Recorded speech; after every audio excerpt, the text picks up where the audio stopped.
అప్పుడే బాగుండే పెద్ద సారు కరువచ్చి పడ్డది కేసీఆర్. ఊర్లెండిపోయినట్టే మా బతుకెండిపోతున్నదే, ఊర్లెండిపోయినట్టే మా బతుకెండిపోతున్నదే.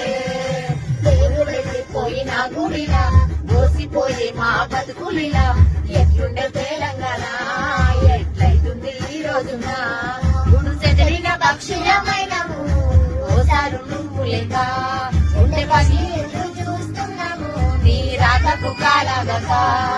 చేతులు కాచుకున్నామయ్యా మన్నించు కేసీఆర్, మళ్ళా రావాలి మన సర్కారు ఓసారు కేసీఆర్.